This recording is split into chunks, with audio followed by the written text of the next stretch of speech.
I'm Dan Matha, host of Spark in the Dark podcast, and on today's episode, my guest is Malik Ali. Malik is an actor, coach, entrepreneur, father, and most importantly, my friend. We talk about Malik's newfound perspective on health and wellness, from sleep, diet, strength and conditioning, mobility, and how all of those things have rippled into the rest of his life. We also go into quite a bit of detail on his journey as an actor and how all those things are intertwined. I hope you enjoy this conversation as much as I enjoyed having it. They ready for the drop. They ready for the drop. They ready for the drop. Are you ready for the drop? They ready for the drop. They ready for the drop. So that video you posted today got me fired up. The on my way to 165. And I wasn't in like a low, well, I wouldn't say low energy mood today, but today was kind of a recovery day for me. So it was kind of, and I was like, oh, this is gonna be a good opportunity for me to kind of like rest a little bit. I got done what I needed to get done early. Yeah. And then I kind of had an opportunity to kind of just like, because I had a couple clients reschedule on me. So I was like, okay, I kind of have a little bit of time to just kind of chill for the first time in like a week. Yeah. And so I was like, okay, cool. And then I saw that post and I was like, yo, let's go.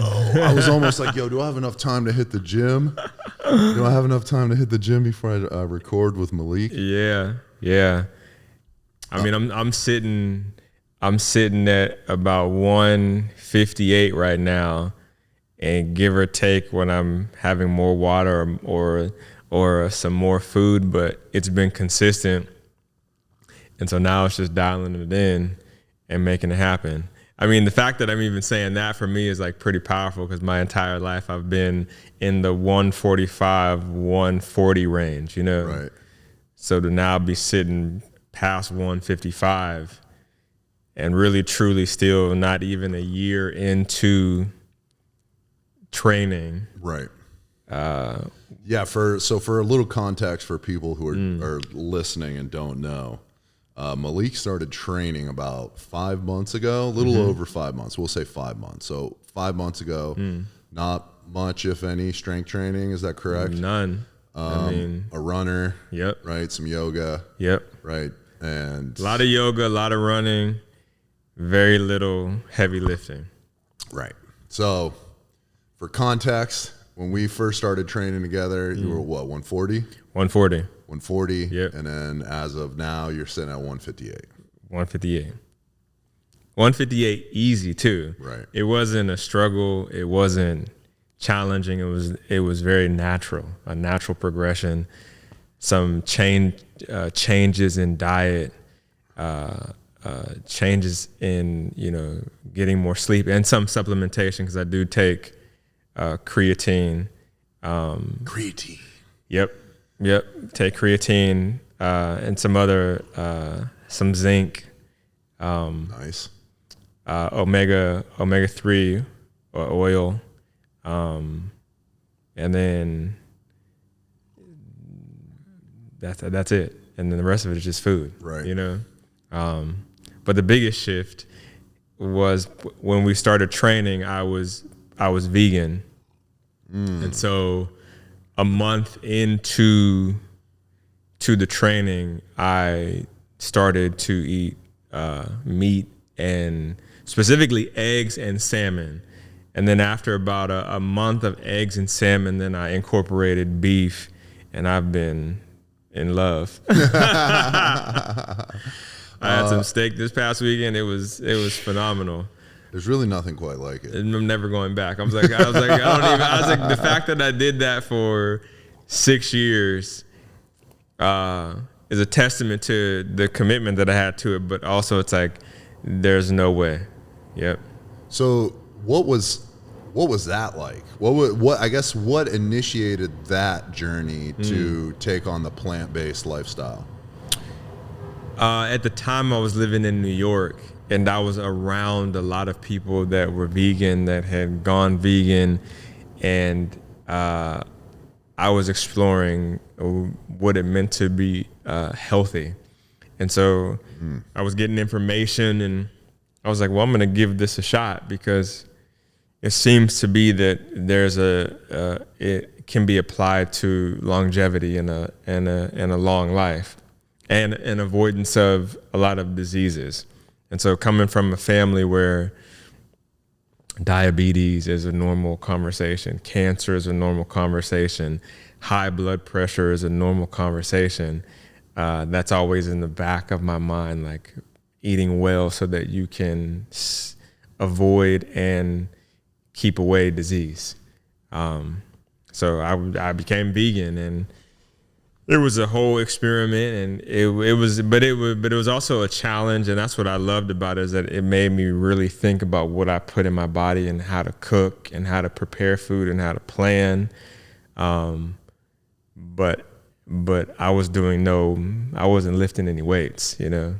I would every now and then go to a gym, but without any real awareness of how to properly train. Right.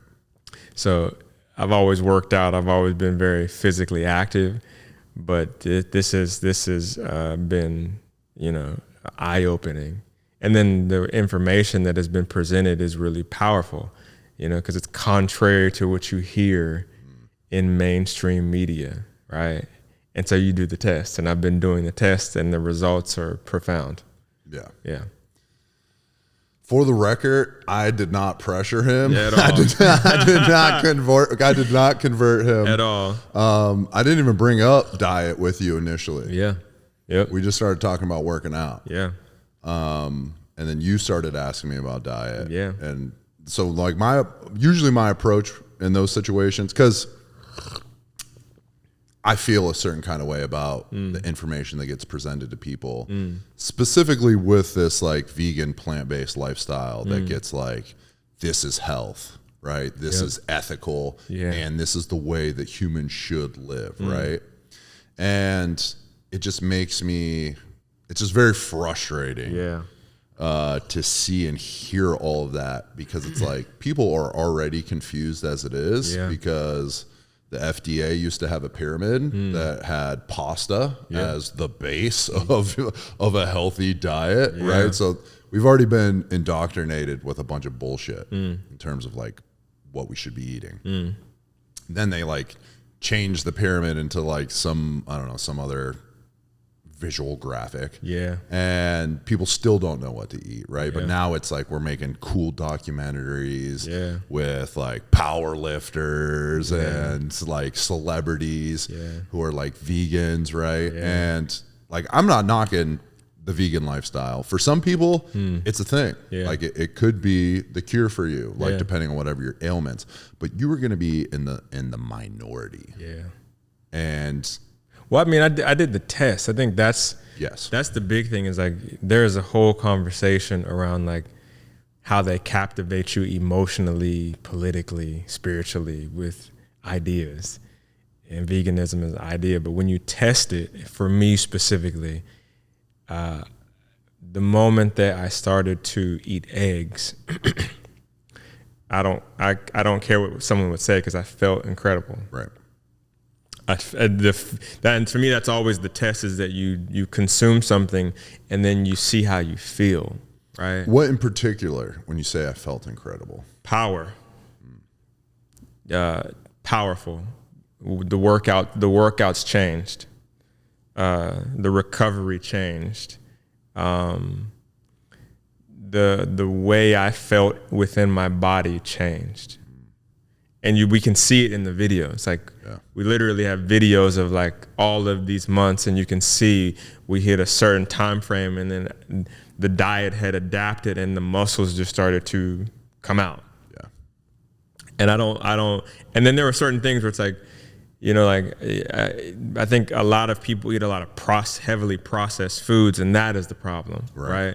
But if you're not, I don't eat processed foods. It's literally protein, vegetables, a little bit of fruit, right? And then I have the occasional treat of like rice cake with some peanut butter, but like, basically it's just all whole food. I don't, and then I don't see. I only see benefits, and all the things that people said over the years that I've heard of, like, you know, eating meat will cause this. I don't see it happening. You know, there was information that came out about, you know, eating meat, and it stays in your intestinal tract for longer periods of time, and then you don't use the restroom. Right. And I'm like, man, I've had some of those beautiful restroom moments, and that's like eating beef. Right. Which they said would like cause all this problem. So it's like, I don't know, information is key. Yeah. Yeah. Yeah.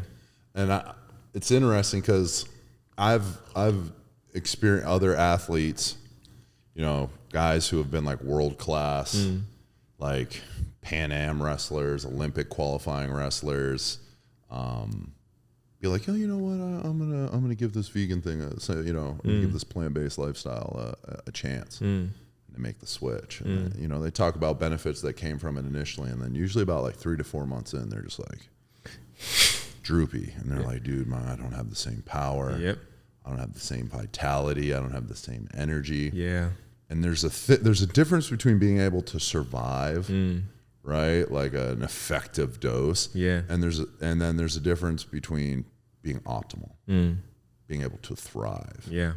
Like amino acids are the building blocks of life. You have to have them. They're essential, right? And it's like you can eat 12 different types of grain to try and get to try and get the right amount of protein, but you're still not ever going to get the essential amino. You're not going to get leucine, right? You're not going to get the leucine, which is the big thing. You don't get leucine unless you're getting it from like eggs, cottage cheese, or any type of animal protein. Yeah. So yeah.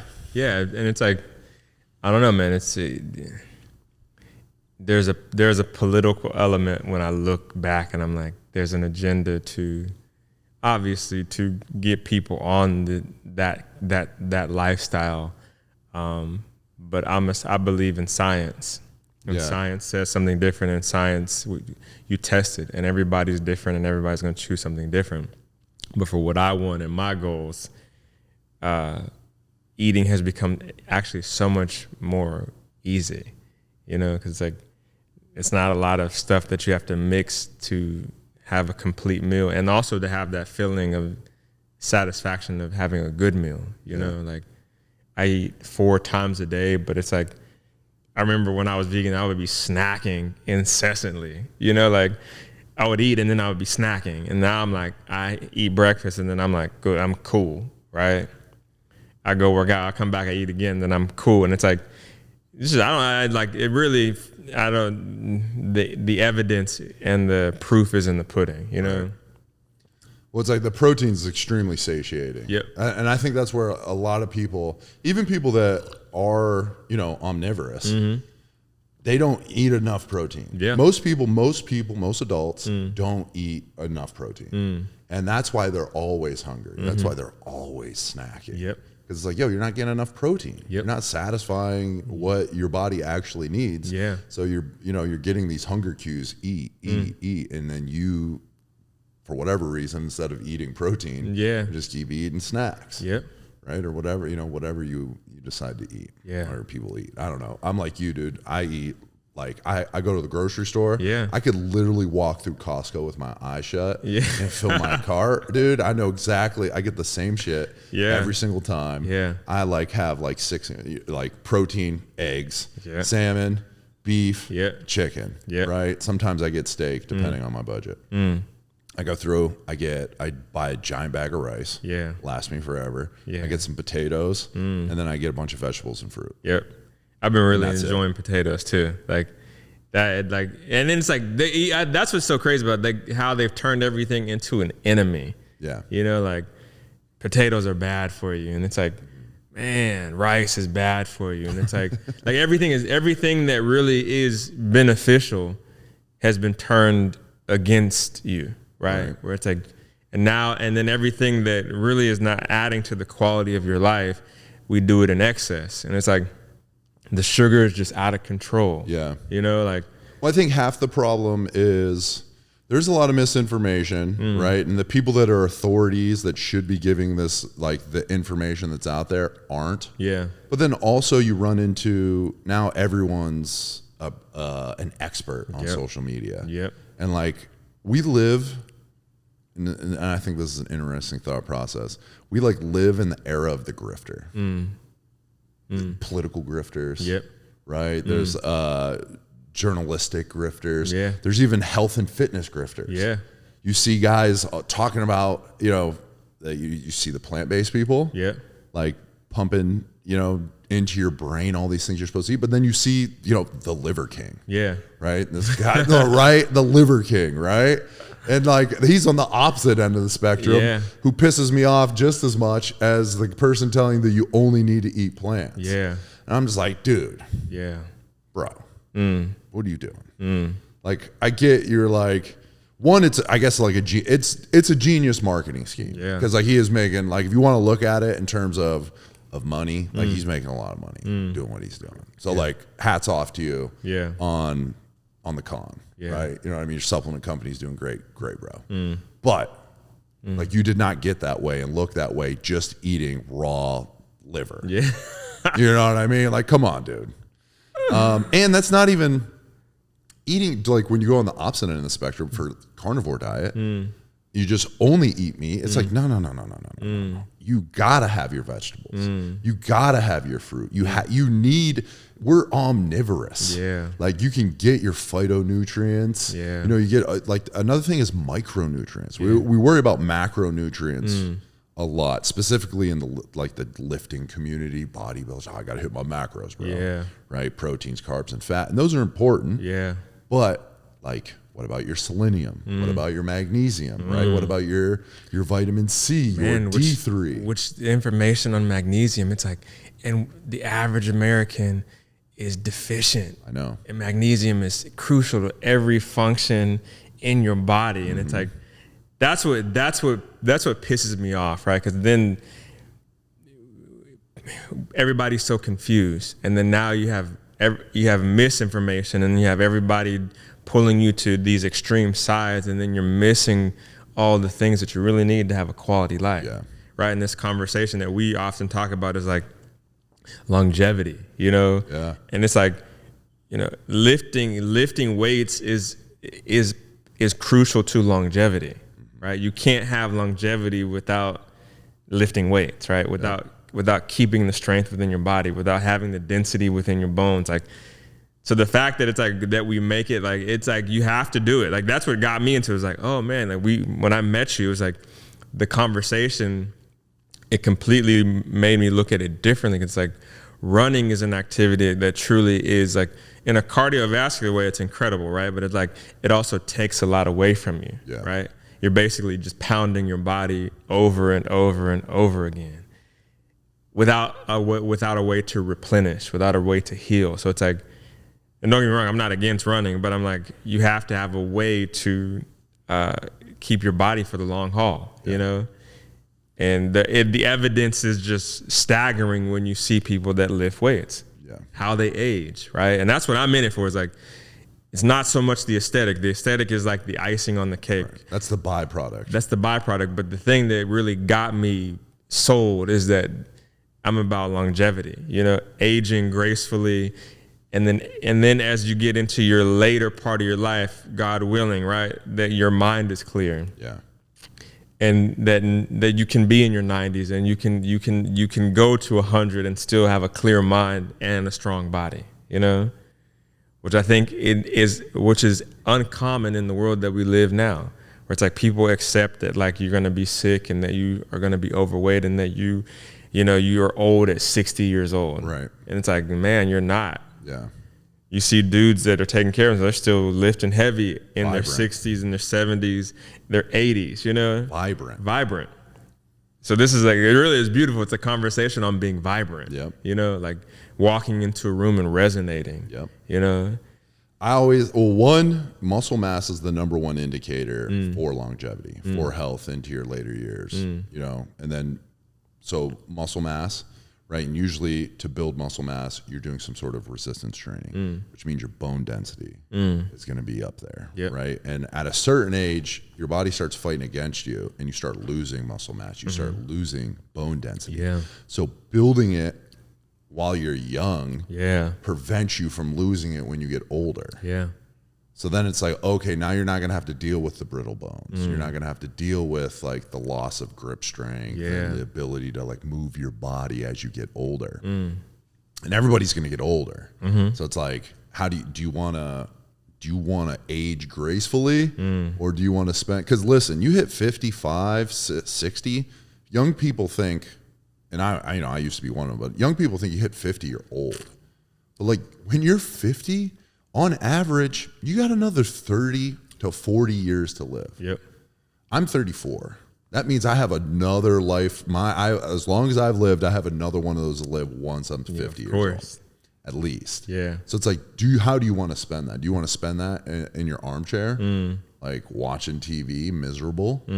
Or do you want to spend that like enjoying those last years of your life with all this knowledge and experience that you've gained? Yeah. And to me, it's a no-brainer. Yeah. Like, yo, and I tell this to people I train all the time. I mean, we talk about it all the time. The stuff I do now, I'm going to be doing when I'm 50 years old. Yeah. It might not look the same. Yeah. Right? It might be a little bit different because what works now won't work tomorrow. What I do now, I don't do when I was 20. Yeah. And I imagine the same thing's going to be true as I get older, but I'm still going to be getting after it. Yeah. And there's no reason that we all can't. Yeah. And I think you become more efficient as you age. Yeah. And you know what your body needs and you know how to attack it in a way that is very, very effective. Yeah. You know, and I think that's the excitement to be at the beginning stages of it and to know that it's a long journey, but it's a really exciting journey, and to see how I will transform, right?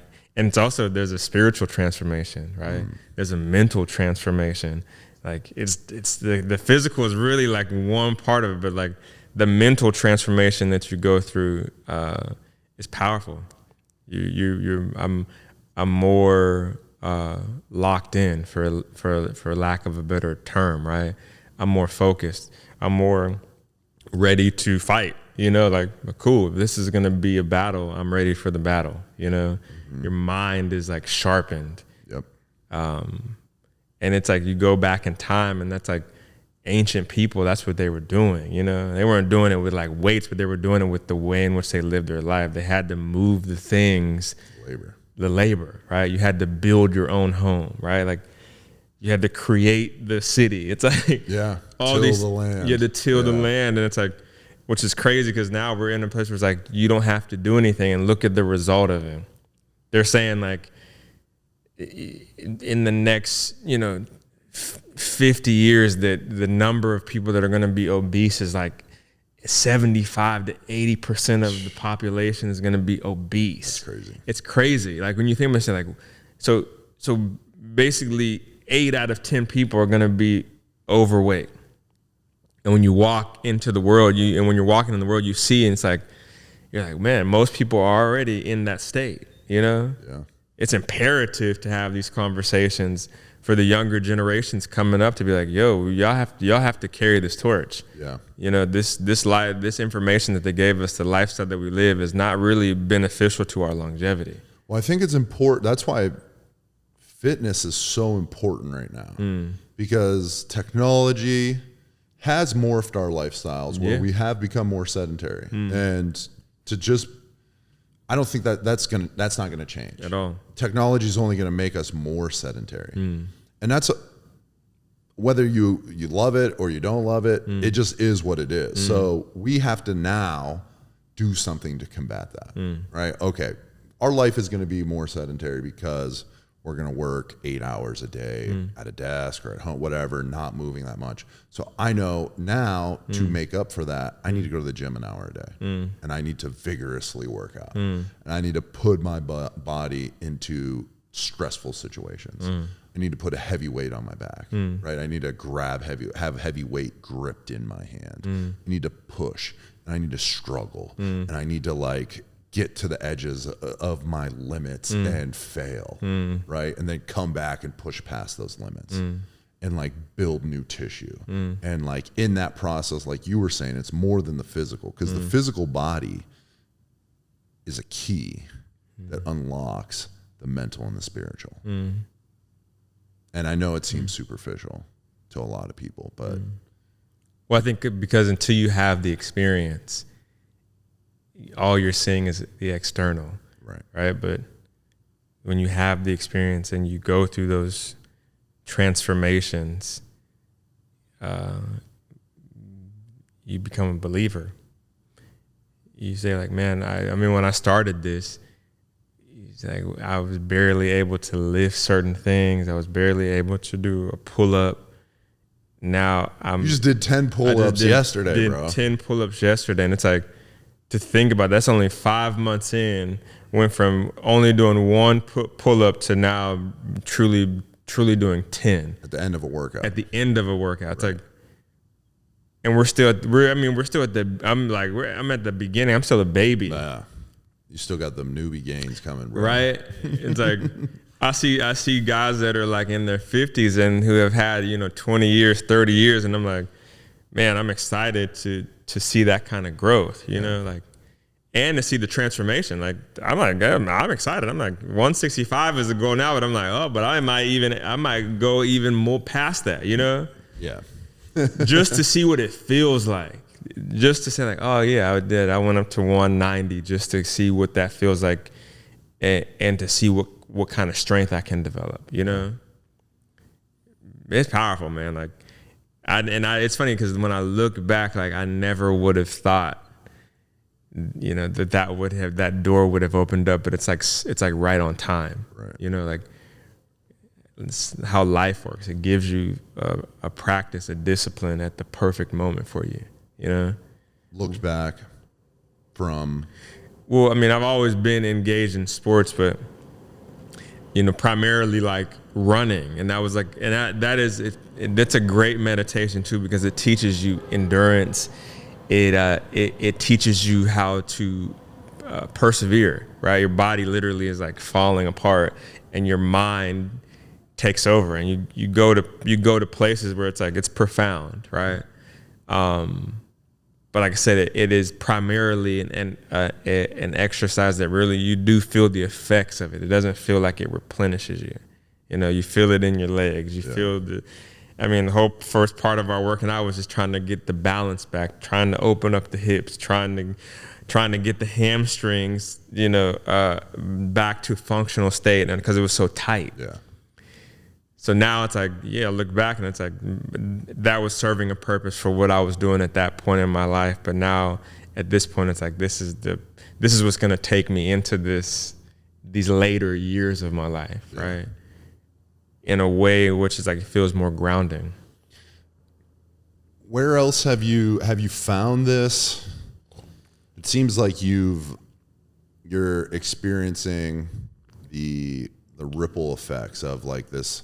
Because I always say, you train one part of the whole, you make the whole better, right? You make one part of the whole better, you make the whole better. And you can look at that from a training standpoint. It's like, okay, I'm going to isolate my bicep, make my bicep stronger. It'll make my entire body stronger, right? That's true.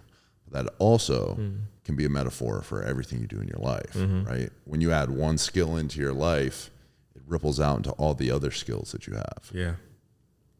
Where do you find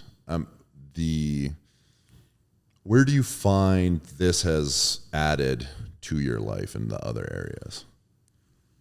Oh man, in every aspect of my life, like mental toughness, like in my business, right? Like in my relationships, with my kids, with my partner, like it really has taught me a deeper understanding of what it means to be mentally tough.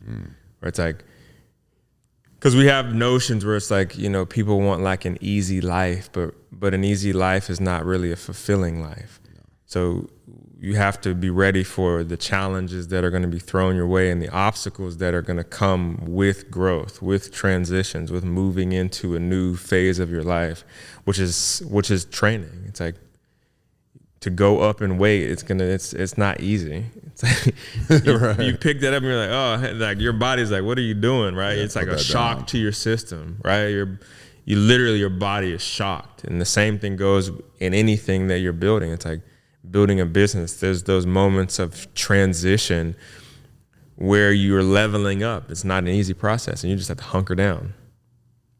You have to lift the weight. You have to put the bar on your back, and you have to know that you have to trust yourself and know that you've done enough of the foundational work to be able to handle the stress, and it's everything. I have 2 kids, and they're 6 and they're 1, and it's like they're in completely different worlds, and that's just a ball of challenges on a daily basis. If I don't have weightlifting, my mind is not as clear, right?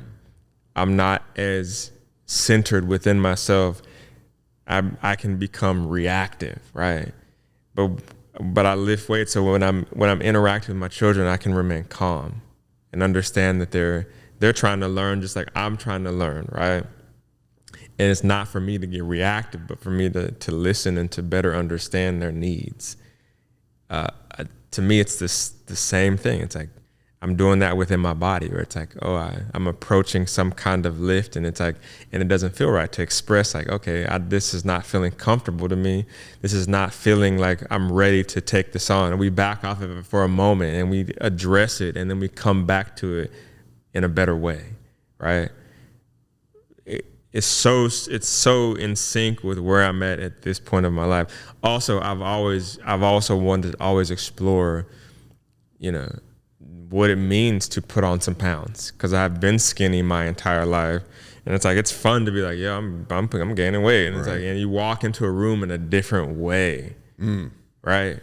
I say that's one of the things I tell people all the time about training is like the confidence it gives you is like what you just said, walk into a room differently. The energy in which you walk into the room is different, and the energy in which everyone in that room is affected is differently. And that's not in the sense that like you're like I'm better than anybody or I'm this or I'm that. It's not even from a place of ego or superficialness. It's like a place of like just like secure, like you're confidence. You're secure in yourself, right? And that ripples into everything. And you feel it. You feel it. You see the response externally from other people, because sometimes like I don't even recognize that I have put on weight. Like sometimes there's someone saying like, oh man, I see it in your shoulders. And I'm like, oh really? Because you still are. I'm still me, right? So it's like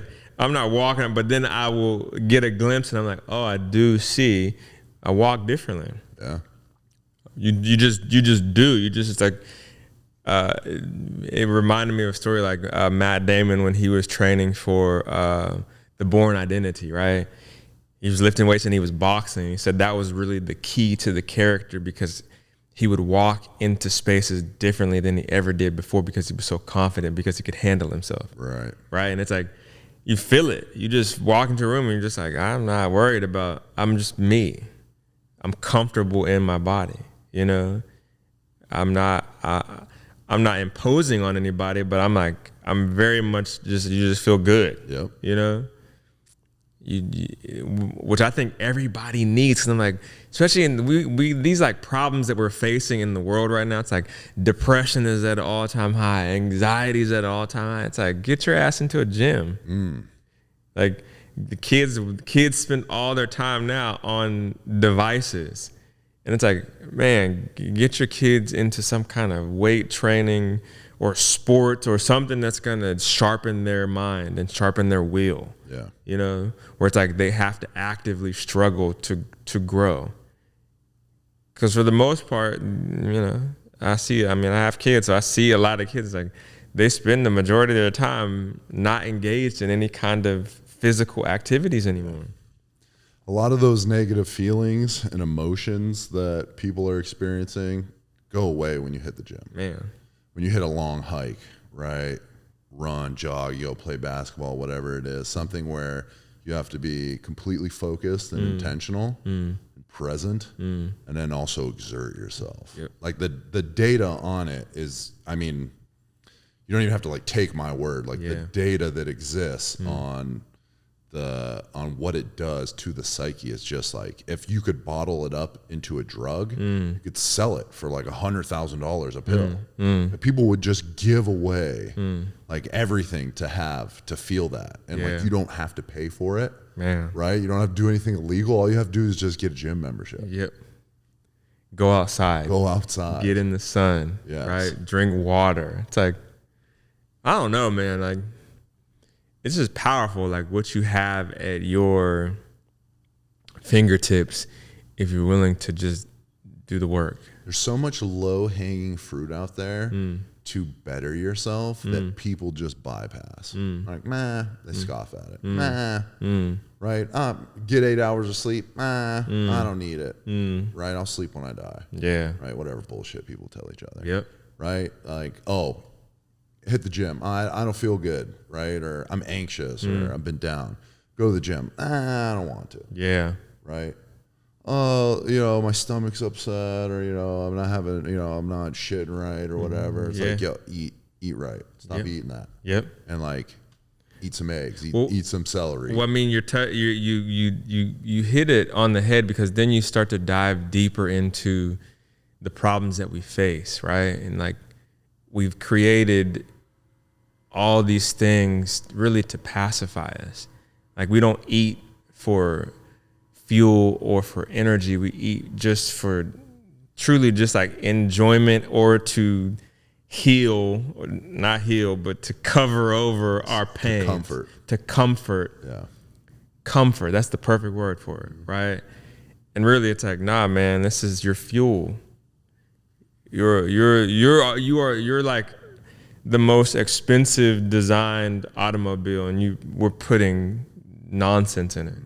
It's like saying you have like a Bugatti or just like some ridiculously expensive car, and like you go and you put like Coca-Cola for gas, and it's like, what the fuck is that gonna do? Yeah. It's not gonna go anywhere, you know? You need the best quality fuel to make that thing operate optimally. Well, I think, well, there's a lot of things wrapped in that. Food, I always say this, food's the most addictive drug on the planet. Like, there's sugar, like cocaine and heroin light up the same sector as sugar, right? So food is the most addictive drug. People thought Ricky Williams, remember Ricky Williams? You know, he went on that like pilgrimage across. He was like, yo, I'm done. At the peak of his powers, he was like, yup, not reporting to camp. Yep. Everyone was like, oh, he's a stoner, pothead. He's gone crazy. He went on his little pilgrimage. He came back, did an interview on 2020. And, you know, they asked him a bunch of stuff, and he was saying stuff, and people were like, they just weren't ready to receive that information. But he said something I'll never forget. It was super profound. I think it was Barbara Walters that was interviewing him. I may be wrong, but she asked him what other drugs he does. Yeah. And he said sugar. He was like, sometimes sugar. And I remember going to school the next day and people bringing that up. Like, yo, he's fucking crazy. He's lost his mind. But like, Ricky was right. Yeah. Sugar is a drug. Yeah. And more people are addicted to sugar than anything else, especially in this country. More people are dying. Yeah. I mean, they'll give you the war on drugs, but like, everybody eats sugar. The average American is addicted to sugar. It's hidden in every single thing that is consumed. Yep. Like, I mean, everything from the drinks to, it's not the overt stuff where it's like a dessert. It's like literally, it's in the pasta, it's in the bread, it's in the, like, and not just what it's going to convert into, like literally added extra into. I was in the airport and I just was looking at like what they offer at the airport, and I was looking at their mixed nuts, right? I'm like, yo, you turn over a bag of mixed nuts, there's sugar added to peanuts, sugar added to almonds, and you're like, well, who the fuck wants almonds with sugar. I mean, like me, I just put it back down, but I was like, it's everywhere. And that's tough because some people don't know to check or know how to properly check the label. So they look at it at face value and like, oh, these are nuts. This is a healthy snack. Yep. And they don't even realize that like 15 grams of sugar got added in. Yep. And it's just like, it's because sometimes I'm out and like I'm looking, if I'm on a road trip or whenever I was traveling on tour, I'm like looking for something to eat. Yeah. And you're like, oh, let me get some nuts. And you look and you're like, what is all this at? Like, why isn't it just almonds in here? Like why is there things that I can't pronounce? Why is it not just almonds? And so and for me, I always, when in doubt, because people are like, what do you do when you're on the road? One, I prepare by knowing like, hey, I bring certain stuff with me, right? Things that are easy to pack that I can bring. Also, I know like I have certain go-tos, restaurants you can go to, and you just have to ask a lot of questions sometimes. Yeah. And then sometimes you just might have to make the decision that I'm not going to eat right now because the options aren't great options. Yep. And believe it or not, you'll be okay if you go a couple hours without eating. Yeah. Even if you got to go 12 hours without eating. Yeah. I just look at it as like, this is an exercise of fasting. Yeah. And I would rather go without eating than put something like that in my body. Yeah. And it seems people are like, what, have a little bit of this or have a little bit of that. It's not going to kill you. But the second you jeopardize once, like now because how you do anything is how you do everything. So the second you're like, I'm going to have a little bit of this. Then you're like, oh, maybe I'll have a little bit of that. Yep. And I'll have and then that little bit compounds and adds up over time. But when you go, anybody who's listening, once you've eliminated all the bullshit from your diet, and the second you put something back in your diet that is bullshit, you feel it. And you're like, I used to eat this all the time. Man, you feel like you never felt it before. Right. It's like you can feel like you have a soda and you will feel how much sugar is in a soda, right? It's like, it's drugs. I mean, it's like shooting up. That's how, like, when you're clean and you come back to some of those. But it's crazy because the more you do it, the easier it becomes. And I feel like even when I was exploring all the different diets, it's like it was training my mind to be able to let things go. Yeah. Right? To be able to say like, I'm not going to eat this and really not eat it. I'm not going to drink soda. Let it go, right? I'm letting go of overly fried foods. Let it go. And those are the beginning steps. Right. And then you get to a space after some years where it's like it doesn't even pull you anymore. I could walk into a McDonald's and that has any effect on me. I could walk in and look at everything and then I just walk right back out. I'm not tempted by those things because you understand what it is and it's nothing. It's absolutely, it's like it's not going to enhance your life in any way. And why would you, for me, the question's like, why would you do things that are only going to take away from your experience? Yeah. Which is eye-opening because when you look at your past, I look at my past and I'm like, there's a lot of stuff that I was doing. And I was like, I was doing it for all the wrong reasons, Sometimes I reflect on being in like college and like the amount of alcohol that was consumed. And when I really look at the adventure, like, yo, we were depressed. We didn't have we didn't have words for it, and we were drinking ourselves to. Really, it was like a lot of alcohol. And it's like, it wasn't enjoyable, like. And there were moments where it's like it was sadness. It was depression. It was feeling lost, right? Not feeling like you have a purpose in life. Because now those things don't have any effect on me. If I go out, it's like I don't even think about it. Like that's not even part of socializing. I could have a glass of water. It's like that's not why I'm going out. Right. I don't go out. I have kids, but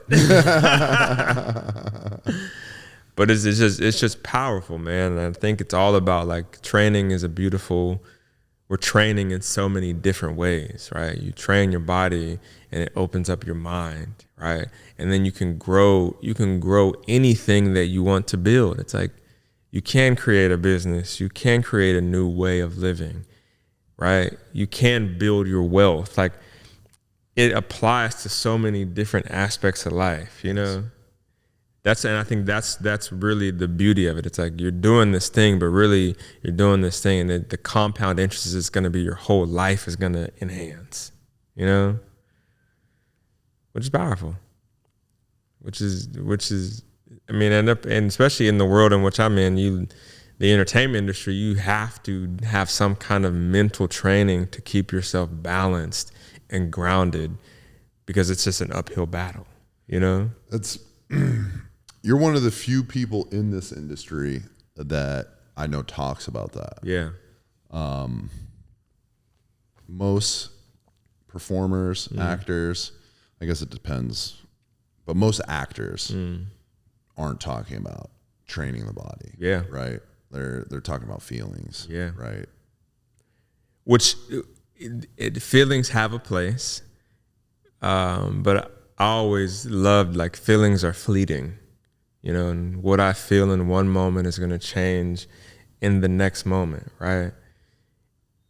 And you're talking about an industry, and you're talking about business, and you're talking about a lot of money is being moved to make a project happen, to get certain well-known people in the project. And it's like, and if you don't address your mind, if you don't address your physicality, your body, your ability to maintain over a long period of time, which is what you're going to be doing. I mean, the statistics will show you, like, most actors, it's like before they become famous, there's like a 10-year theme where it's like you've been grinding it out, and you've been putting in a lot of work to get to a person. I don't want to say famous, that was the wrong word, but before you become a household name, and that affords you the opportunity to be consistently working, you're putting in a lot of hours. You're auditioning for a long period of time. And so you have to talk about training. You have to talk about the physicality that you need just to maintain the activities of being an actor, which is not, for me, it's the most important thing, because if your physical fails, everything else is gone. Right. Like if your physical goes, your mind is toast, right? The moment anybody stresses you out, you're gonna fold, you know, and it's very stressful.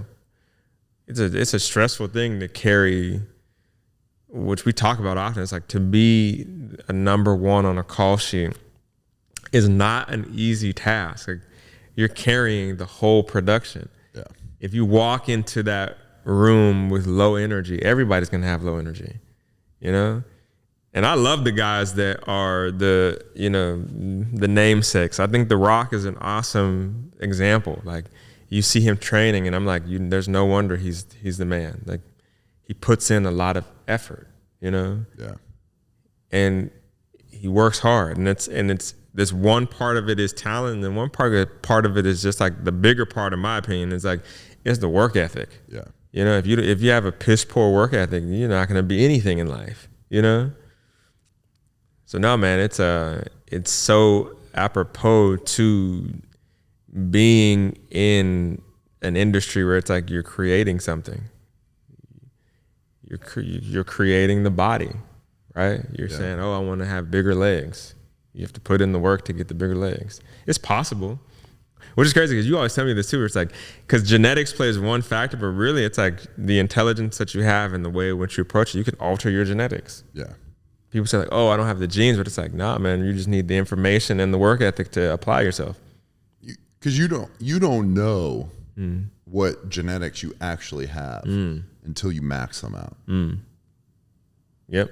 Everybody loves talking about, I don't have the genetics, or they see someone else's genetics. And it's like, you're wasting time on the wrong things. Yeah. Because you actually someone may start at a different point than you. Someone may start at a point where they're more gifted, right? Maybe they have more muscle mass, they're stronger, more explosive, etc. But they might not, that might be that might be their ceiling, right? Or not far off from their ceiling. You may start, your floor may be lower than their floor, right? But your ceiling could be higher than their ceiling. Yeah. You just might have to put in more work to develop that.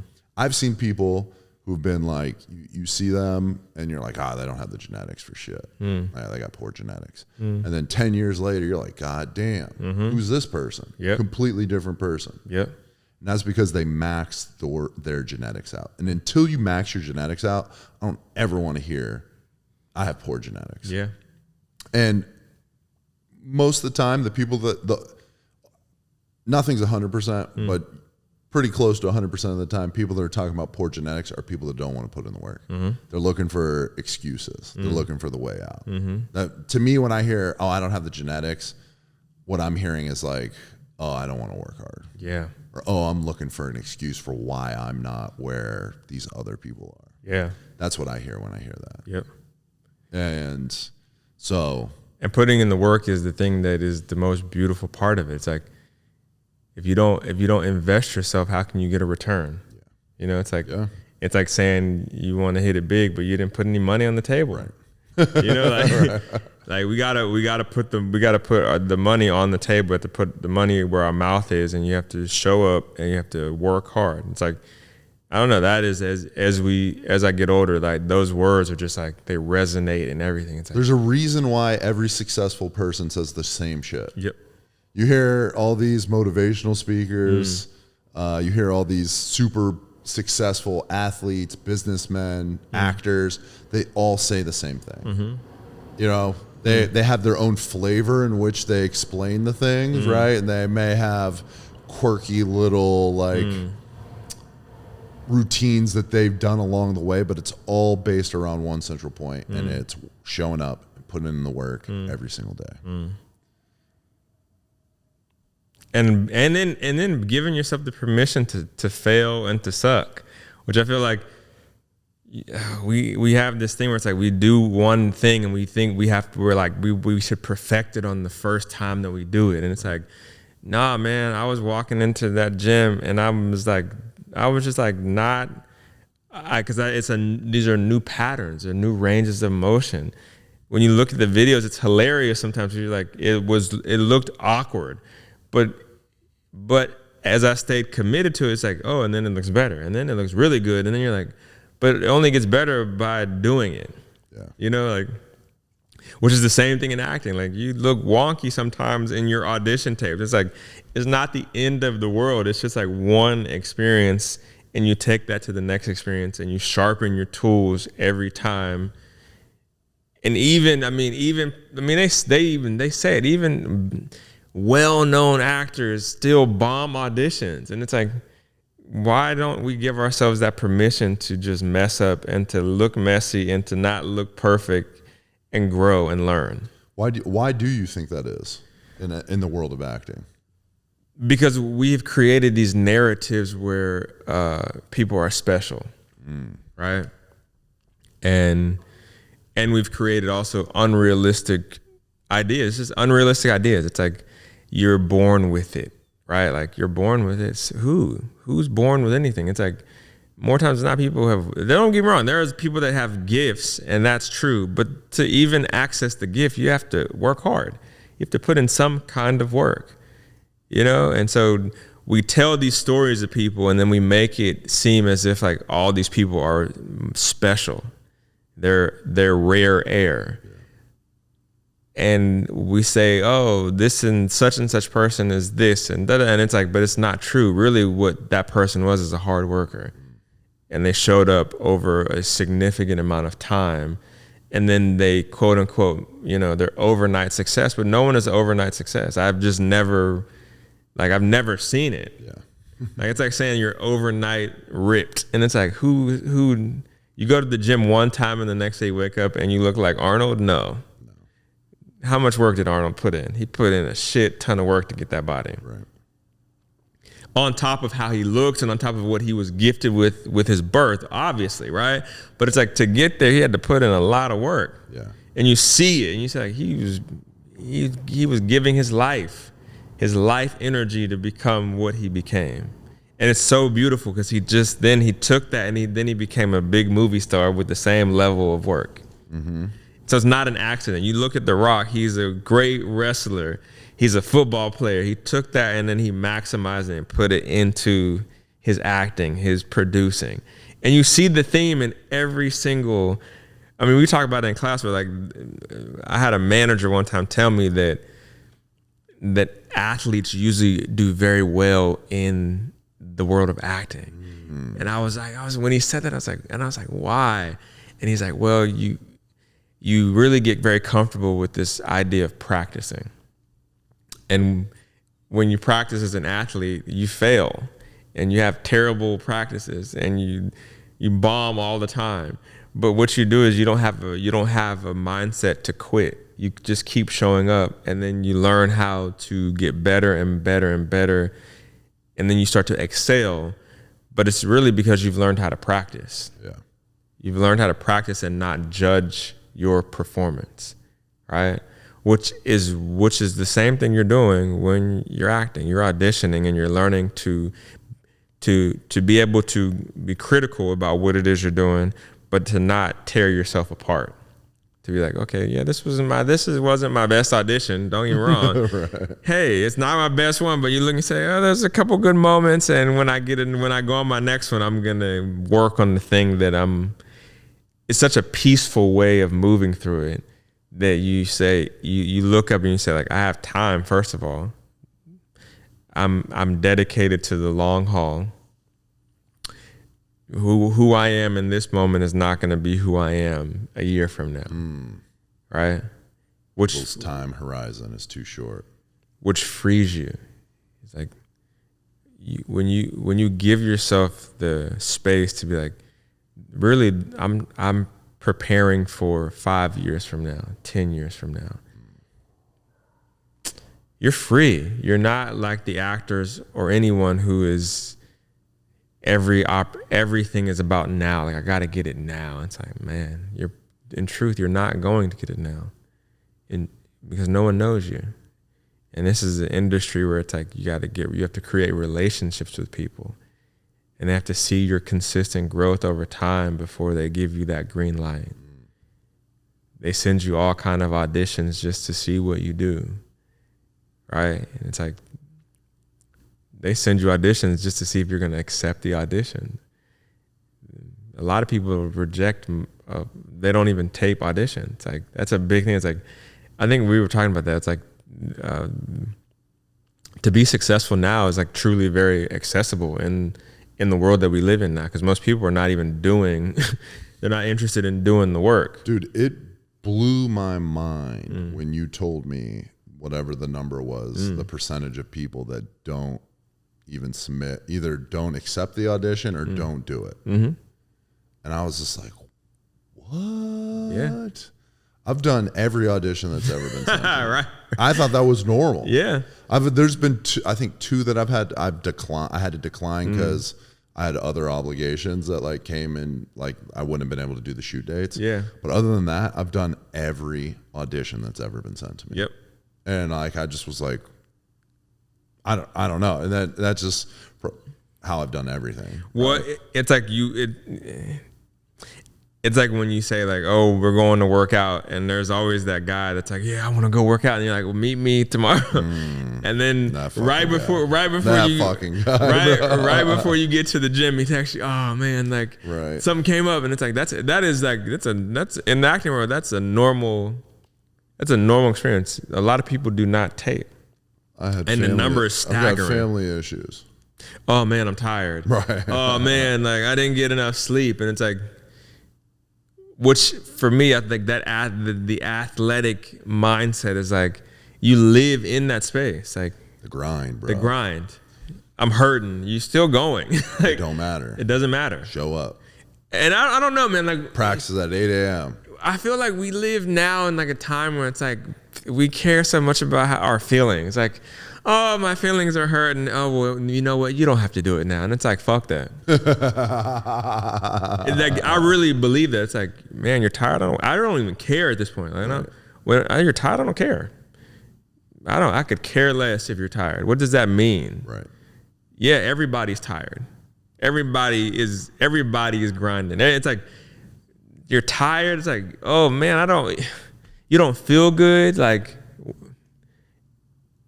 I just personally don't have the space. If you want to do something, you can do it.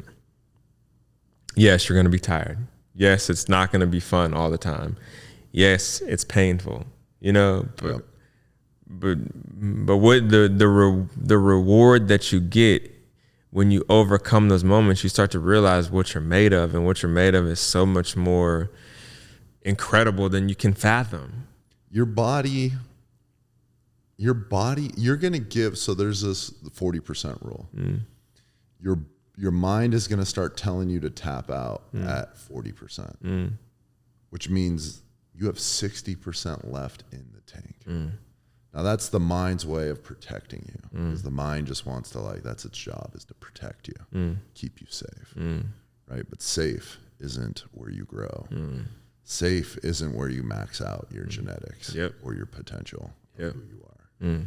Where 90% is where you start seeing 95%, 100% is where you really start taking yourself to the next level. And if you don't show up on the days that you don't feel good, that you're tired, stressed out, got some shit going on in your personal life, right? You're going to not train. You're going to have maybe 5 to 10 days out of the year. Count on the hand, you might out of 365 days, you might have 20 good days in the year, 20 peak days, right? Especially as you get old. Maybe when you're younger, I don't know, whatever, because you don't really have any responsibility. But when you get older and you have a family, you got a job, you've got a business, you've got responsibilities, you might have 20 good days. Man, if you showed up 20 days, because this is the thing you need to think about, and that we get stuck in with this whole everybody worrying about everyone's feelings. There's a motherfucker out there showing up every day, working as hard as he possibly can, as hard as she possibly can, to beat you, to take your job, to take what you want, to take your market share, to take that gig from you. And it's just I'm not gonna be that person. I am that person that's showing up every day trying to take your fucking market share.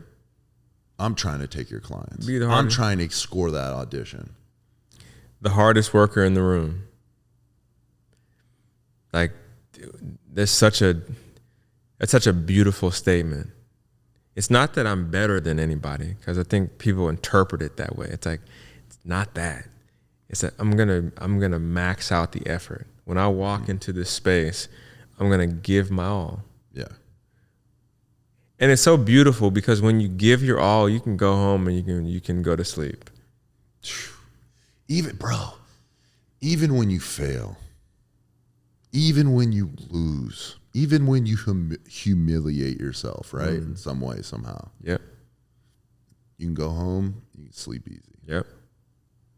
You can sleep easy. I used to always say because I'm a very vocal person, so I would speak my mind, right?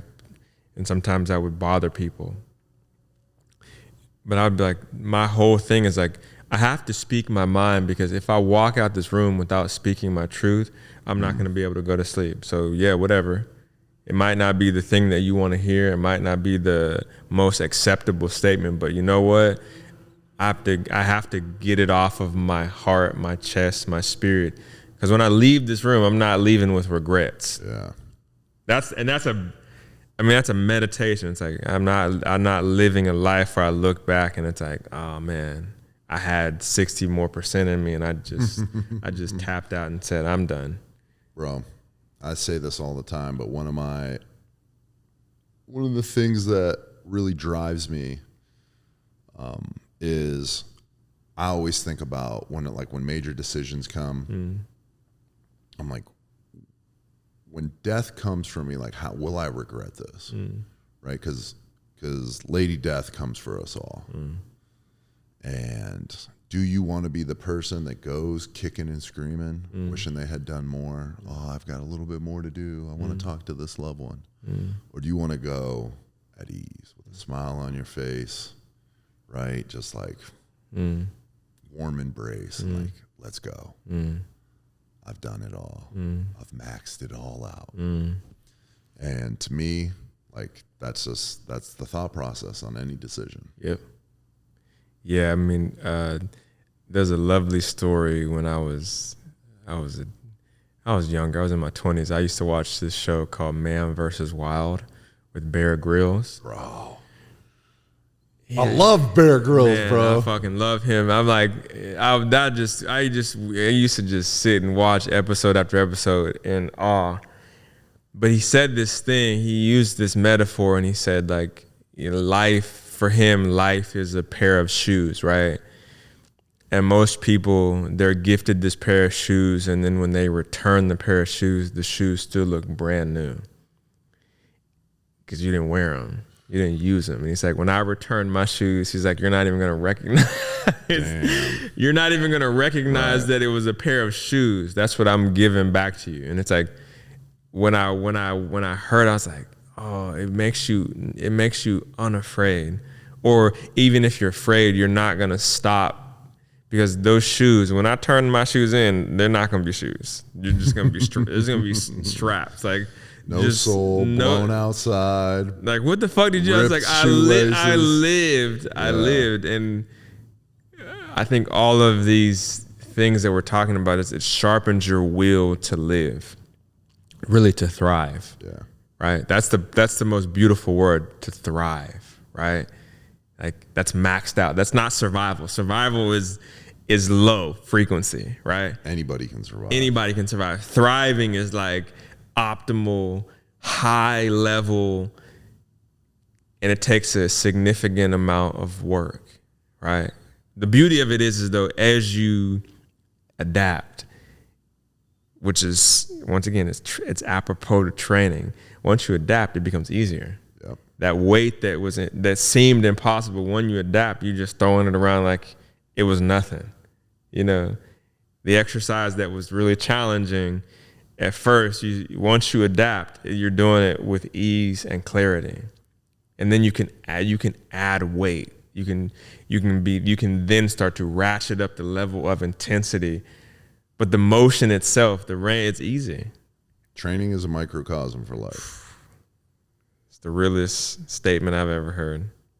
Because they're the same principles that you take into every endeavor that you're going to go into your life. You suck at first. You're weak. You have no endurance. You have no technique. You're awful, right? You're pitiful. You show up the next day. You're a little less pitiful, a little less weak, right? Show up the next day, next day.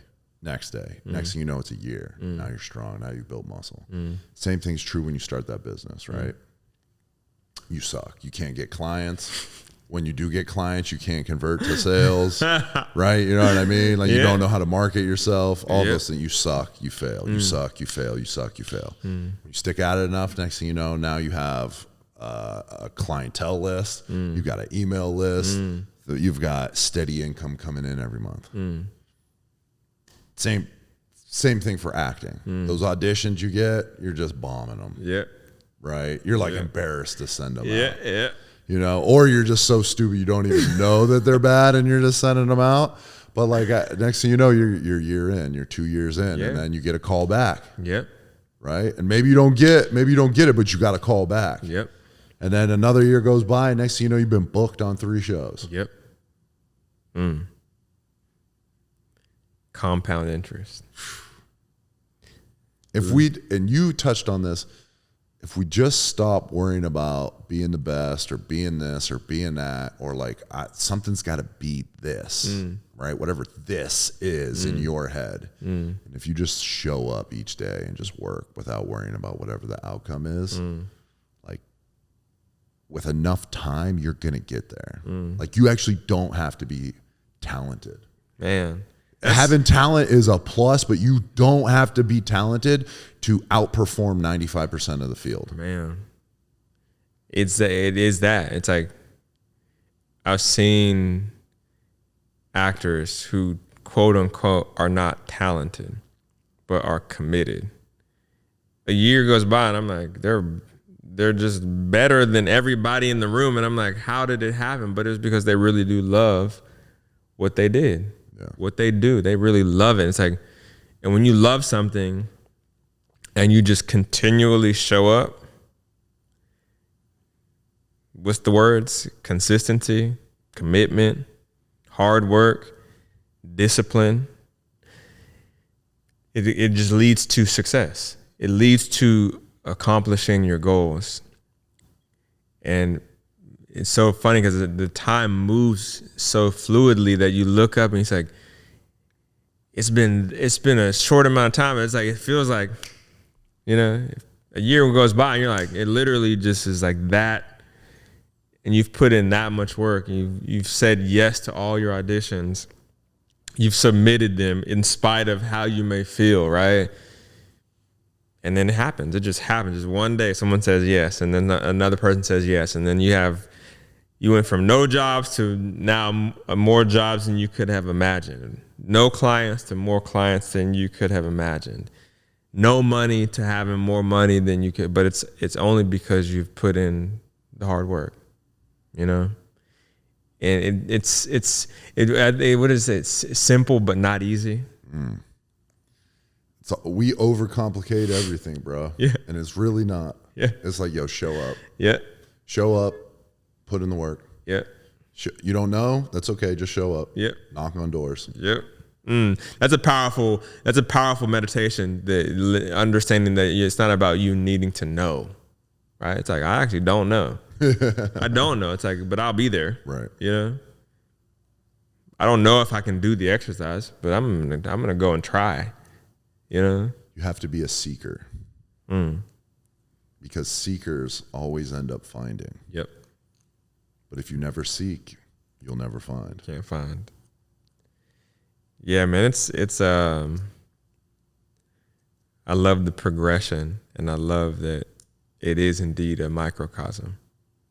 It's like you take training and you can just apply it to every aspect of your life, and it's like, I don't even know. I'm surprised that people are not more attracted to it. I'm just like, what else can you do that literally transforms your body in every aspect of your life? It's like, I mean, you go from, for lack of a better term, you go from zero to hero, you know? And it is true, like you walk into the gym, you could be depressed. You could be having a terrible day. You walk out of the gym, you feel great. Like you feel like, wow, man, I walked in and I was kind of low energy. I'm walking out, I'm ready to take on the day. No one's ever walked out of a workout and been like, man, I wish I didn't do that workout. Yeah. You know what I mean? Yeah. Like no one ever has thought that. Yeah. It's just, it's very powerful. Yeah. When did you recognize in your journey, like how powerful it was?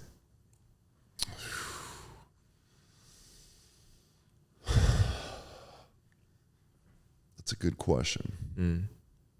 Because you've been doing it for such a long time, but was there a moment when it did start to click, like, oh man, this is really powerful? I don't know, man. I was obsessed with training before I even started training. I've always had this like obsession in my mind with like getting better. And I remember working out. I first started working out when I was like 11. And then it was like kind of whatever, just like on my own, benching and curling, some weights that I'd scavenged out of the garbage, bro, 6 blocks away from my crib. And then I started, then like the next year, my buddy Eric's dad had a weight room in the basement of his wife's salon. And he would take me and my buddy Eric to go lift in the mornings or after school. And like, and then that was like the first time I kind of had like structure, and I was like, whoa. And then like, I started seeing progress. I started seeing like my arms getting bigger. Yeah. My chest getting bigger. Yeah. And then I started in 8th grade, I started training with the high school, my high school. And they had like a legit, I was just very blessed to have like a legit strength coach. Yeah. And then it was like a college football program. Yeah. And then I was like, yo, we're getting after it. And to me, that was when it really became magical. I always was kind of drawn to it and loved it even beforehand, but I probably would say like 8th grade. Because it was like, you were in this room with a group of guys that all had a common goal. And we were all pushing each other. And so like there's the self where like I'm getting bigger, I'm getting stronger for my individual goals. But then there's like the collective, like, yo, we're all getting stronger and better together to get better at football so that we can like win games together. And so that I can be a better teammate for the guy next to me. Right? Because like it's going to be my job to like hold up my end of the deal. So I'm not the weak link in the team. And like for me, like training was just like, as much as it was like getting good at my craft, it was just like therapy. It was like my escape from my home life. Right? It was like, yo, I've got like 2 hours, 3 hours where all of that shit doesn't exist. Yeah. All the stress of home doesn't exist. I'm just in there, like no cares in the world, man. Just like, yo, what's today? Bench. Oh, we got 5 sets. We're working up to a heavy 5. Let's go. Yeah. You know, it's like last week I did 225. This week, let's get 230. Yeah. And so I guess the answer to that question, like maybe like 8th grade was when I really kind of knew. Yeah. But I feel like I don't know, dude. I was just like born with this, like, Yeah. I don't know, what do you want to call it? Obsession. Yeah. To just like push. Yeah.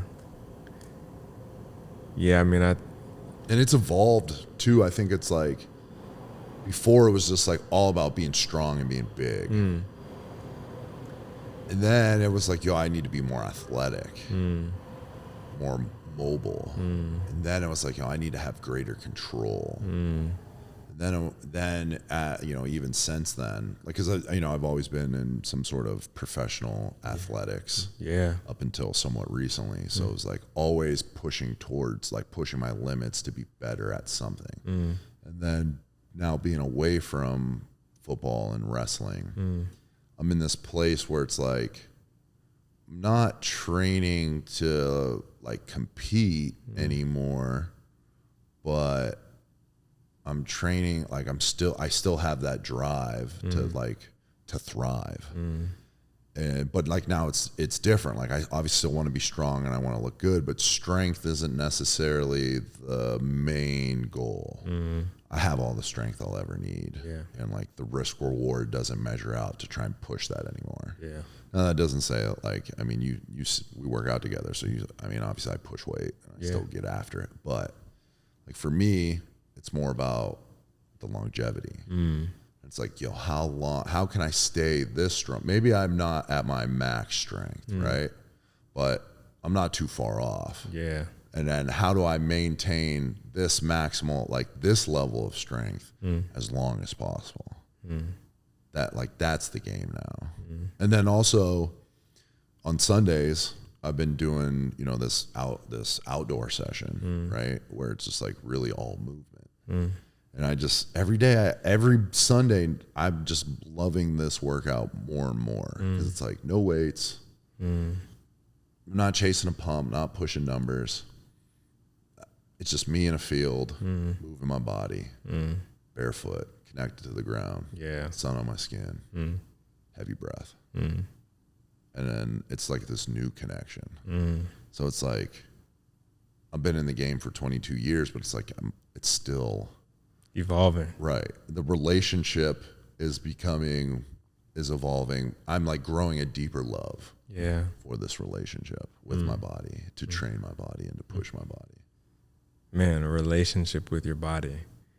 When you think about that, it's like how many people lack a relationship to their body. Yeah. They don't know the limits, the lengths of what they can do with their body. Yeah. Which is also like that's what your life is. It's like you have to put yourself in these positions to grow, you know. And as you do it, it starts off in one aspect, but then it always is evolving. And it's like as you evolve, the training evolves. Man, it's heavy. Like it's just like I think I remember being young and wanting to have access to people like you. It's so beautiful to have met you, because it's like I was always seeking that out. You know, I'm always been a person who has been a seeker. You know, like always, like whether it's books or events or just places where I can grow. I mean, I used to just go to meditation classes just to see what it was about. You know, I remember when I moved to New York, I went and I sat with all different kinds of people that believe different kinds of things, just to get a deeper understanding with myself, you know? But I remember seeking out like looking on YouTube and trying to piece together the puzzle. And it's like, it's beautiful because life presents you with those opportunities, you know? You say like, I had some good friends that were athletes, and they lacked the discipline, but they would invite me out, and I would get glimpses of like, oh, okay, this is what it is.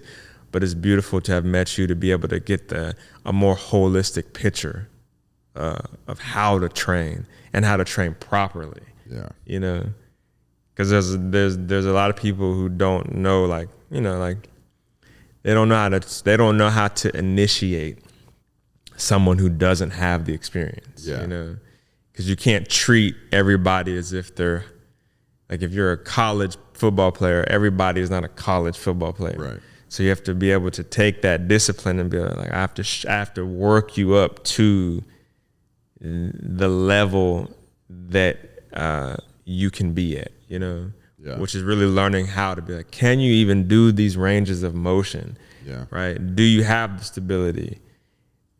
Do you have the ability to absorb the force? Right. Which is like, when we think, it's like, it's so powerful. It's like, it's such a good question. Like, can you actually absorb the force? Right. You can put it out, but can you absorb it? Right. Which is not talked about. You know, never. No, I've never heard anybody say like, yeah, you can put force out, but can you actually receive it and absorb it? And it's like, that's to even think about it, it's like, oh, that's actually really powerful. It doesn't matter if you can put it out. It's like, because if you get hit or you fall, it's like, you can't absorb it. You're in a worse position, you know? Are your hips mobile? Like that was like whoever, like, no one ever talked about that. It's like your joints, your ligaments, your tendons, like all these things that make up the whole picture, which once you address it, it's like, then all of it becomes an easier application, right? The mind-muscle connection, right? It's like really powerful concepts when you think about it. It's like, if you can't really feel what you're doing, you're probably not working the thing that you want to work. Yeah. You know? So that statement of like this microcosm of life, it's like, it really is. I really think about that. I'm like, man, I just think it's the most beneficial thing that I've experienced. You know, because it touches on so much in a way that I don't think other things do. Like, you have to use the entire body, right? Like, you can meditate, but meditation is only one application. You know, like, you can do breath work, right? But it's like, that's one application. But like, through lifting weights, you're meditating, you're practicing breath, you're doing all those things simultaneously. Yep. Which is powerful when you think about that. Yep. Which only enhance when you do meditate, you feel more connected to meditation. You know? I'm just reeling off. I'm like really thinking about like, wow, I don't know other things. And that's why maybe sports and athletics are very essential to the human experience, because like, what else can you do that makes you use your entire vessel to perform? Yep. You know? Well, you know, it's like the saying goes of like a man, like it's a shame that if a man goes through his entire life without ever knowing what his potential is, his physical potential is, right? Like he left so much on the table. You'll never know what you truly could be or what you're truly capable of if you don't train the body. And one of the things is so many people end up, so there's the group of people that never train their body, right? Then there's the group of people that train their body and then like get hurt or feel aches and pains from whatever they're doing, and then they're done with training. And those people, it frustrates me because if taught properly, like you had just mentioned, where we find your ranges of motion, figure out where they're at, and then increase them, and then load your body properly so that your tendons have time to adapt to the weight so that they strengthen, so that we teach you how to absorb force so that your tendons and connective issues can then strengthen and get thicker, so that we can start creating more force and then getting stronger and then building muscle. When done right, this is a vehicle that you drive literally into the grave. But those people are robbed of that because they weren't taught properly. And that, like, to me, that's a shame. It's a shame because it's like, man, you were right. You were almost there. You were close. You were so close, and then but you weren't. You lost it. And obviously, there's, I always believe there's accountability involved. Like, some things are on you. You gotta seek this information if it's important to you. But also, it's like we were talking about earlier in this episode.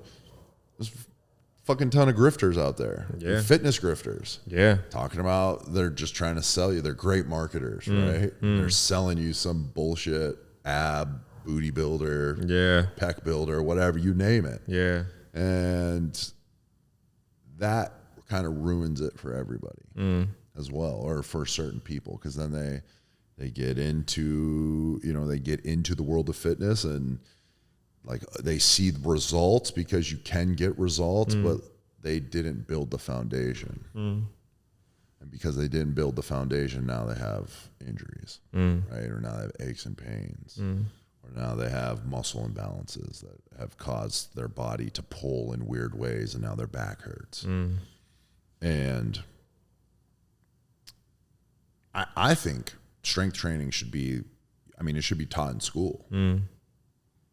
Like in Europe, in Europe, and especially in Eastern Europe, like strength training is like they start getting taught in like the 4th grade. Yeah.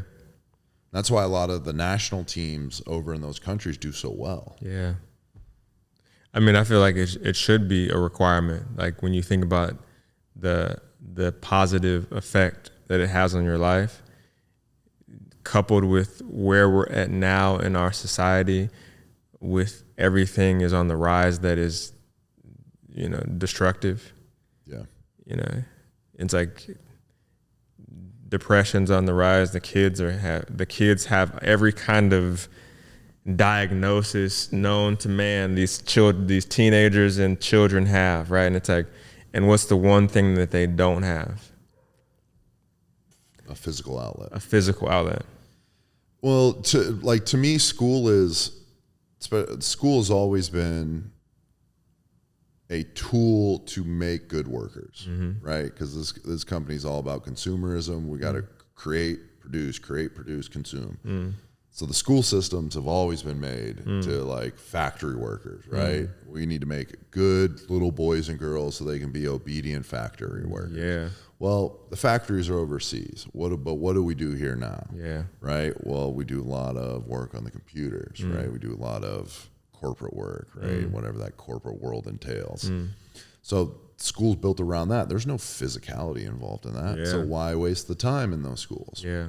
So no one's coming, like you have to look out for yourself, Yep. right? In this regard, and this is one thing that I'm big on. Like you can't get stuck on making excuses on, I didn't know. Yep. Right? That only works so long. Yeah. And with kids, it's kind of tough because you're a kid and you don't have as much control. But like parents need to be getting their kids involved. Yeah. right? They need to figure out. And like, I don't know is not an excuse. Yeah. Right? Like, search online, look. And it's like you said, like, sometimes your initial searches might end you up in places with some crackpots. Yep. Don't let that deter you. Yep. Right? Create a physical culture for yourself, and it'll evolve over time. Create a mental practice for yourself, an educational practice. I always see online people talking, oh, school never taught me how to do taxes or how to get my credit right. And I always see these complaining about not learning about the economy. It's like, well, learn yourself. Yep. In the age of information, I mean, now we're saying you have everything at the access of your fingertips. Yeah. I mean, for real. Especially when we're talking about stuff like taxes, and I mean, it's like the things you can pull up from your phone are staggering.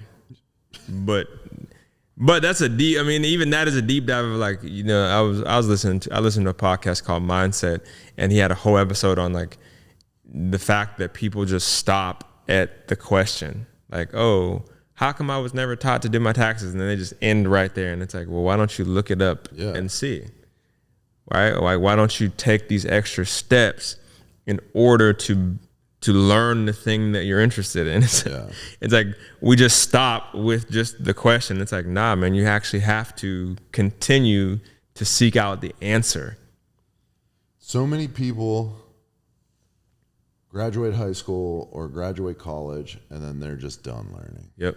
Like, they're just done. Yeah. And I'm sure you've met them. I've met them. I know people from high school that, like, that was all they only went through high school, and like, they're literally the same person. Yeah. They're literally the same. 12 years later, they're the same person. Yeah. Same thing with people who left college, graduated just college, right? Couple extra years of education, but they're still the same exact. They didn't continue to grow and learn themselves. Like, nobody's coming to save you. Yeah. No one's coming to like work you out. No one's coming to teach you how to invest your money. Yeah. Right. I think but we have created that in our culture in this country, where it's like, I love that statement. Nobody is coming to save you. That is, to me, just one of the most freeing statements. Like, no one fucking is coming to save you. Get your ass up. Like, get up. Yep. Like, but in our country, that's not the case. It's like, there's a problem, someone's gonna save you. That is how we run. That's how we run this country. It's like, there's problems, let big brother government save you. And it's like, why? Yeah. They're keeping you. They're actually. And, a lot of people get sensitive around these topics, but it's like, they're actually keeping you in a position of servitude by saving you. Right. Because in order to be free, you have to do the hard thing. Yeah. You have to say, like, I'm going to save myself. I'm going to get my ass up and get to work to solve the problems of my life. Yeah. There is nobody coming to save you. And it's like, if you want to build the ship, you got to get out there and you got to get the wood and get the nails and get the hammer and start building that motherfucker. Yep. Which it's deep, man. It's like, we can go all night on those stuff. It's like, we live in a country where it's like, we fucking baby everybody. Like, we're now giving out trophies for participation, which I think is a travesty. It's like, you don't get a trophy for just showing up. You get a trophy because you put in the work and you win. Right. End of conversation. I'm not giving no kids no trophy just because you showed up. Right. And that's the bare minimum. The bare minimum. We give bare minimum trophies. Right. The fuck are we? It's like. And this is the thing. If you're out there, like, if you're out there, there are people that recognize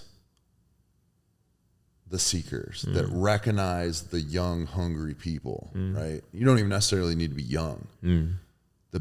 When you recognize those people, or you get recognized, there are other people who are where you want to be, or are near where you want to be, or have been where you want to be. by seeking, by going out and not looking for somebody to save you, and by putting in the work and saving yourself, those people are going to find you and they're going to help you. Yeah. Because there are people out there that want to see others win, and they're usually people that went out on their own and have won themselves. Yep. And no one's ever won on their own, right? No matter how much of an independent badass that you are. Yeah. Right? And we've talked about this. But you have to have that drive. You have to initiate yourself. You have to knock on doors. You have to be willing to show up, work, fail, all these things that we've talked about. If you do those things, I promise you, someone's going to help you. Yep. Someone's going to give you a lending hand. Oh, man. They're going to give you a lending hand. And it may only be for a little bit. It may be only enough to get you to the next door. But you got to knock at that next door. And when you knock at that next door, someone else is going to give you a lending hand. And I think the beautiful word as I'm listening to you, right? It's because you earned it. Yeah. It's like they're not actually giving it to you. You earned it. Right. You earned the respect of the community, of others. You earned it by showing up and putting in the effort. It's like, no one gives you anything. They literally see the energy that you're putting out and they say, I like you. I want to help you. Yeah. I want to connect the dots for you. I want to get you into a world that's going to enhance the product or the potential that you're offering, you know? And it's like, no, man. And it's like, and then no one owes you anything. It's like, that's like, all these things are like revolutionary to me. It's like, no one owes you anything. No one's come to save you. You got to get up and figure it out. And if you do, there's no limit. You just keep evolving. You're like, which is so beautiful. It's like your body can just adapt. Like when you really think about it, you're like, man, that's powerful to like your body, like all the other aspects, like can just continue to evolve. Right? The adaptability of a human body is profound. Like you can increase in size, you can decrease in size, you can increase your strength, you can you can increase your speed. It's like, there's just like, you can just continually take it back and forth, right? Until you decide on what feels the most true for you. That's exciting to me when I hear that. It's like, it's exciting to think like, man, you're not limited actually. In fact, you don't even know the limits yet. It all comes back to you just have to be willing to broaden your time horizon. You got to look past right now, tomorrow, next week. You need to be looking at 1 year out, 5 years out, 10 years out, 25 years out. I mean, dude, I feel like I just started lifting. 22 years in. It's crazy to say that. It still blows my mind when I say that to people. Yeah. I'm like, 22 years? I started training when I was 11. Yeah. Like, what the hell? You know? Like, and I say that to say your ability to work hard and this is out, like, obviously we've been talking about training quite a bit, but even in terms of like starting a business, right? The workload to chase down leads, right? And then call each lead and then study an hour a day or 2 hours a day on how should I communicate with a lead? How should I open with a lead? How do I close a lead, right? Oh, well, I need to first, before I can sell somebody something, I got to figure out what their problem is. Right? And then I need to figure out what they've done in the past. Then I need to offer them the solution. And then I need to explain away any objections they may have. And then I can close the sale. Right? But that process is going to take you hunting down leads for X amount of hours every day. Right? Learning every day. And that's at first is going to seem overwhelming because it's a lot of work. Right? 2 hours, 3 hours at a time is going to like frazzle your mind. Yeah. But when you show up every day, get on phones, send out emails, send DMs, whatever it is, after a while, that 2 hours is like, oh, okay, that's not bad. Now you're doing 3 hours. right? And then you're doing 4 hours. And the next thing you know, your girlfriend's banging on the door like, hey, are you good in there? Yeah. I haven't heard you. You're like, I haven't heard from you all day. And you're just like, you know what I mean? Like that, like it's just like lifting weights. And you can become a hard worker. Like the hardest worker in the room isn't like, you're not born the hardest worker in the room. Humans, we're lazy. We're fucking dogs. We're lazy dogs. We're programmed to find the easy way. Right. So you finding it hard to work hard isn't abnormal. Yeah. It's not an indictment on you. Yeah. It's actually quite natural and normal. But the great thing about being humans is you have the choice to go against your nature, to better yourself, to progress yourself. That's the beautiful thing about human beings. We're given a choice. Every other creature, they're not given a choice. They literally, cats max out their potential. Every day, you never see a tiger not be the baddest motherfucker in the jungle. He just is, right? But you will see humans who aren't the most they can be, right? They're not the smartest they could be. They're not the most charismatic they could be. They're not the strongest they could be, because you have a choice. But as much as you have a choice to be average or less than, you have a choice to be greater than, be more than, right?